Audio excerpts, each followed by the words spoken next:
I'll write the first part of your story in around 800 words using simple English, third-person style, with simple Korean names as requested. Here's part 1. Everyone abandoned, the alien jungle girls. Until humans saved them. The moon of Verdant hung, like a green jewel in the black sky. Its surface was covered in thick jungle that never slept.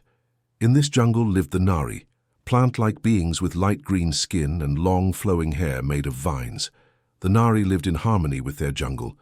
Home for thousands of years, the Nari looked mostly like human women, but their skin could make food from sunlight. They had small flowers that bloomed on their arms and shoulders when they were happy. Their eyes were large and completely black, reflecting the stars at night. They lived in homes made from living trees, singing to the plants to shape them as they grew. One day, something new appeared in the sky above Verdant. The Galactic Confederation, a group of many different alien races, had found the jungle moon at last. Their huge ships landed in the few open spaces between the giant trees. Donghae, the lead scientist, stepped out first. He had traveled to many planets, but had never seen beings like the Nari. "Amazing," he said as the first Nari approached him without fear. They seemed to be part plant, part animal. Over the next few months, the Confederation built several research stations. They studied the Nari and their special connection to the jungle. The Nari welcomed these visitors, sharing their knowledge of the plants and animals. Minji, the chief of the largest Nari tribe, invited the aliens to their tree city. "Our home is your home," she said in her simple language that the aliens' machines could now translate. "We have much to learn from each other."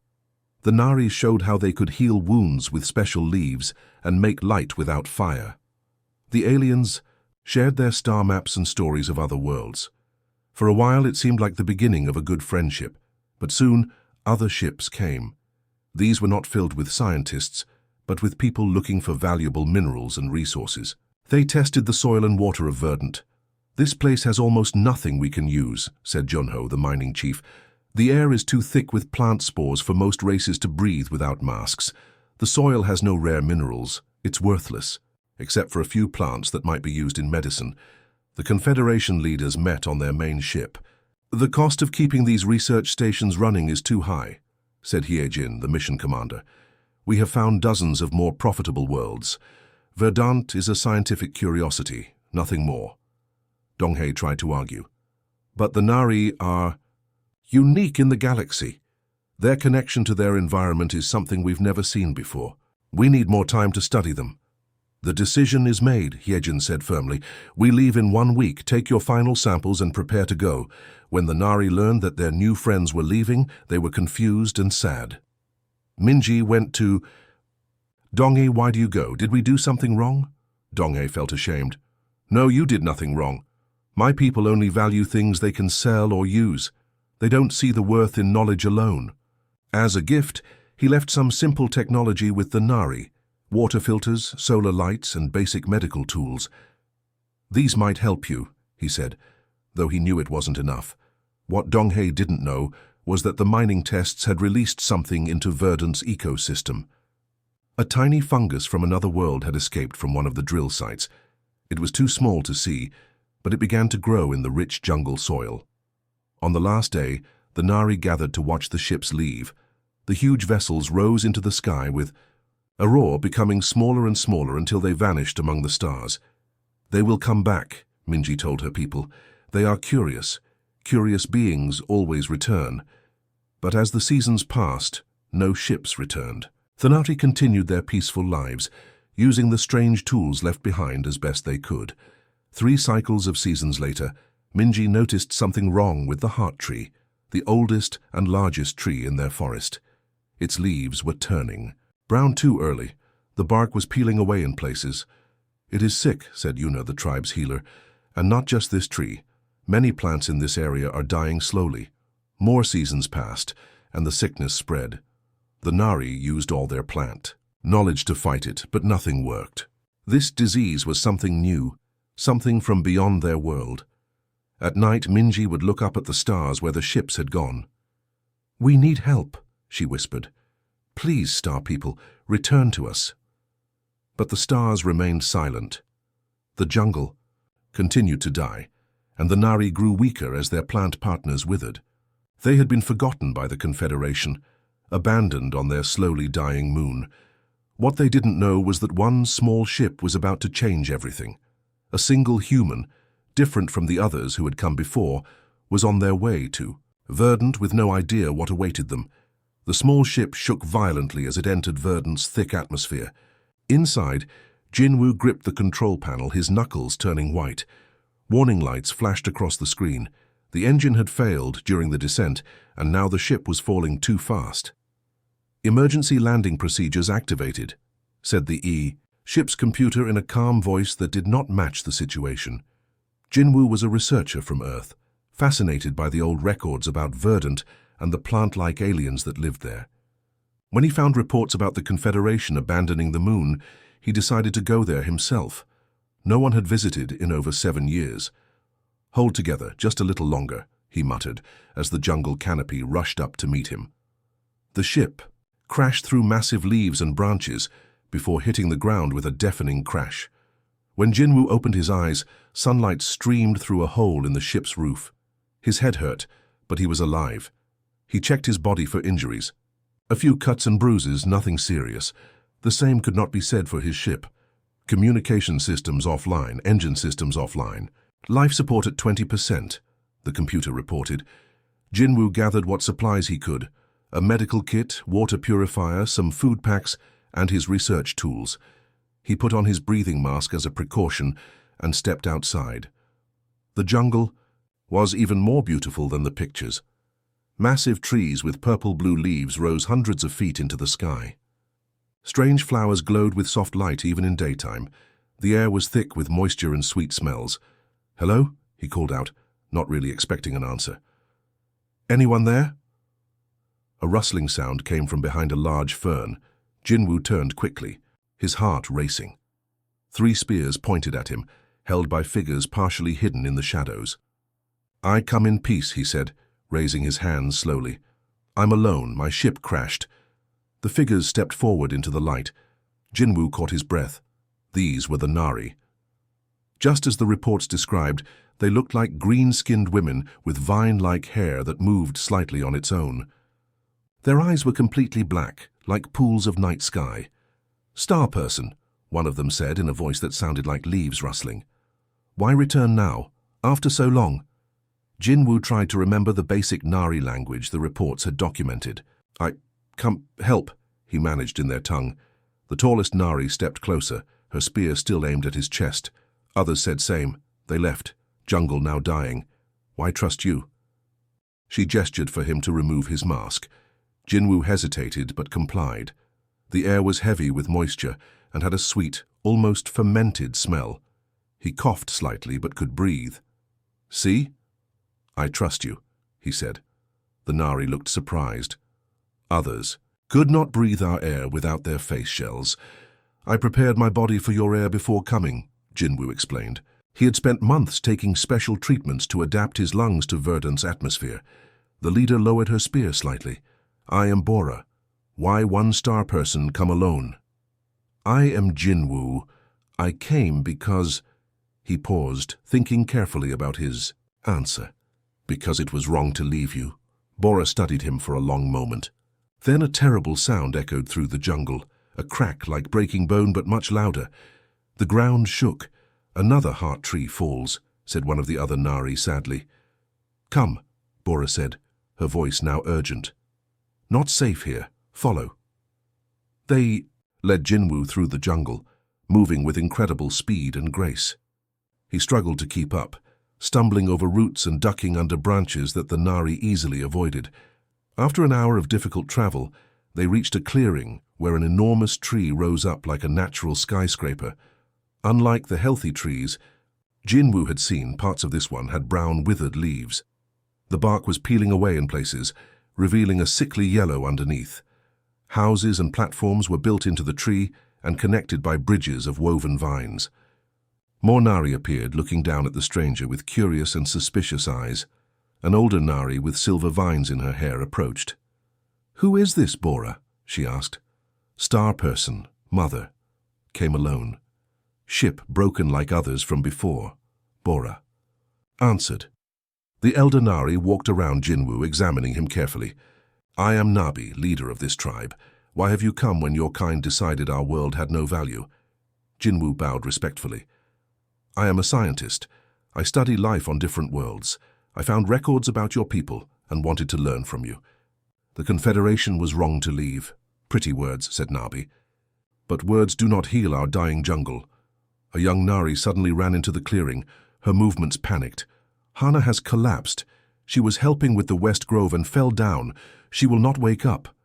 Nabi's face showed deep concern. Take us to her. The group rushed to where a young Nari lay on the ground.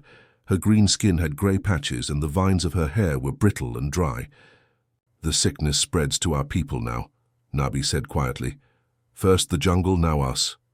Jinwu knelt beside the sick Nari, taking out his medical scanner. May I? He asked. After a moment's hesitation, Nabi nodded. The scanner hummed as it passed over Hana's body. Jinwu studied the readings with growing concern. There's some kind of fungus in her system. It's similar to something I've seen before, but different. Can you help her? Bora asked, a hint of hope in her voice.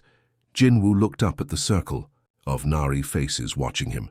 He knew at that moment that everything depended on his answer. I will try, he said firmly, but I need to understand how your bodies work, how they connect to the jungle. I need your help as much as you need mine. Nabi looked at him with eyes that had seen her world begin to die. Then we will help each other, Star Person. You are our last hope. For the next week, Jinwu stayed in a small hut the Nari built for him near their tree city. Every morning he would wake up to the strange calls of jungle animals and the soft glow of bioluminescent plants. The Nari watched him carefully, still not fully trusting this human who came alone. Somin, the tribe's healer, was assigned to work with Jinwu. She was younger than many of the other Nari leaders, with bright blue flowers that occasionally bloomed along her arms. Your skin makes food from sunlight, like plants on my world, Jinwu said, as they walked through the jungle collecting samples. Somin nodded. We are part of jungle. Jungle is part of us. She placed her hand on a tree trunk and Jinwu watched in amazement as her hand seemed to merge slightly with the bark. We connect. Share life. Jinwu took careful notes and samples. He discovered that the Nari weren't just similar to plants, they shared DNA with the jungle itself. Over millions of years, they had evolved together as one interconnected ecosystem. This is why the sickness affects you too, he explained to Somin one evening as they examined his findings. Whatever is killing the trees is killing your people, because you share the same basic building blocks of life. Hana, the young Nari who had collapsed, was getting worse. Her skin was turning grey in patches, and the flowers in her hair had all withered. Several other Nari were showing early signs of the same sickness. Jinwu worked tirelessly, using the limited equipment he had salvaged from his ship. After 10 days of research, he made a discovery. Look at this, he said to Nabi and Somin, showing them a sample under his microscope. This fungus is not from your world. It's similar to something the Confederation might have brought accidentally when they were here. Can you stop it? Nabi asked, her voice heavy with worry. I'm not sure. Yet, Jinwu admitted, but I need to see where it first appeared. Where did the Confederation do their mining tests? Bora agreed to take Jinwu to the old mining site. It was a difficult 2-day journey through increasingly sickly parts of the jungle. Many trees were completely dead, their once mighty trunks, now hollow and crumbling. The mining site was a clearing where large machines had once dug into the ground. Most of the equipment had been removed when the Confederation left, but some broken pieces remained, now covered in vines and moss. Here, Bora said, pointing to a deep hole. They dug here looking for shiny stones. Jinwu carefully collected soil samples from around and inside the hole. Under his portable microscope, he found what he was looking for. The highest concentration of the fungal spores was here. The mining broke open a pocket of ancient soil that had been sealed underground. For millions of years, he explained to Bora. The fungus was trapped down there, separate from your ecosystem. When they dug it up, it escaped into an environment with no natural defenses against it. On their way back, they passed a small pond with glowing blue water. Jinwoo noticed that the plants around this pond seemed healthier than elsewhere. "What is this place?" he asked. "Sacred water," Bora explained. "It gives strength. We drink small amounts when sick." Curious, Jinwoo collected a sample of the water. Back at the village, his tests revealed something extraordinary. The water contained a natural compound that seemed to slow the fungal growth. "This could be part of the cure," he told Somin excitedly. "Your ancestors might have used this water to fight similar diseases in the past." Over the next few days, Jinwoo and Somin worked together to create a treatment using the blue water and other jungle plants that showed resistance to the fungus. The Nari taught Jinwoo their ways of communicating with plants, singing to them in their musical language to encourage growth and healing. To everyone's surprise, Jinwoo discovered he had a natural talent for this plant singing. "In my world, some people talk to plants too," he explained. "We believe it helps them grow." When their mixture was ready, they first tried it on a small sick tree. For 3 days, nothing seemed to happen. Then, on the 4th morning, new green buds appeared on a branch that had been completely bare. "It's working," Somin said, her flowers blooming with joy. They gave a small dose to Hana, who had been slipping closer to death each day. By nightfall, the grey patches on her skin had stopped spreading. As Jinwoo sat with the Nari around their evening fire, Nabi approached him with a bowl of glowing blue liquid. "You have earned the right to drink with us," she said formally. Jinwoo accepted the bowl and took a small sip. The liquid was sweet and made his lips tingle. Suddenly, he felt a strange sensation, as if he could feel the heartbeat of the jungle itself. "What's happening?" he asked in wonder. "You begin to understand," Nabi said with a small smile. "You begin to connect." That night, Jinwoo dreamed he was a tree with roots spreading deep into verdant soil. When he woke, he knew what they needed to do next. The treatment was working, but too slowly to save the jungle and the Nari. "We need to go to the heart of the forest," he told Nabi the next morning. "The oldest and largest trees. If we can heal them, they will help spread the cure through their root systems to the entire jungle." Nabi nodded slowly. "The journey is dangerous. Many predators now hunt in the dying areas, but we have no choice." As Jinwoo packed supplies for the journey, he realized something had changed. He was no longer just a visitor trying to help. He had become part of this world. The Nari's struggle was his struggle now. Somehow, in learning to understand them, he had adapted to become something new, not quite human anymore, but not Nari either. Something in between, like a bridge connecting 2 worlds. A small group left the Nari village at sunrise. Jinwoo led the way with Bora, Somin, and 3 other Nari warriors. They carried supplies for a week's journey and as much of the healing mixture as they could make. Their destination was the center of the jungle, where the oldest trees grew, the heart trees that connected the entire ecosystem. The first day of travel was easy. They moved through parts of the jungle that were still mostly healthy. Birds with rainbow feathers flew above them, and small animals with 6 legs watched curiously from tree branches. "The jungle is listening to us," Somin said to Jinwoo. "It knows we try to help." By the 2nd day, the landscape changed. More and more trees showed signs of the fungal disease. Dead branches fell around them, making the path dangerous. Strange sounds echoed through the dying areas.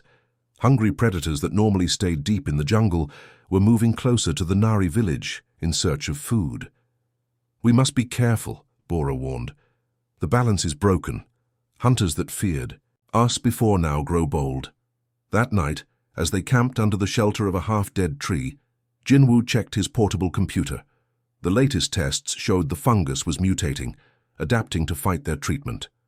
"It's changing faster than I expected," he told Somin with worry in his voice. "The mixture we made might not be strong enough anymore."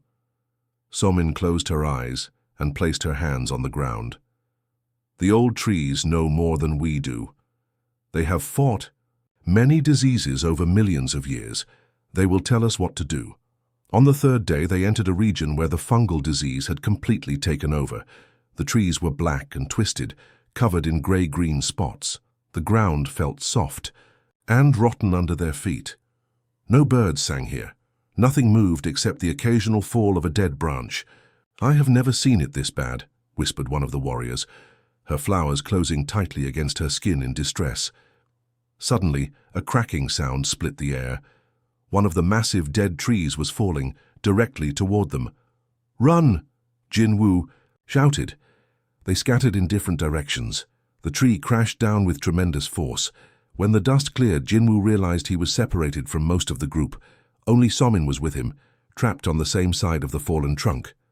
"Bora, are you all right?" he called out. "Yes," came the answer from the other side. "But we cannot climb over. The wood breaks at touch. We must go around, continue to the heart trees. We will find another way." Jinwoo and Somin had no choice but to press on alone. The jungle grew darker and stranger. Fungal growths glowed with an eerie light. Some moved, slightly as if breathing.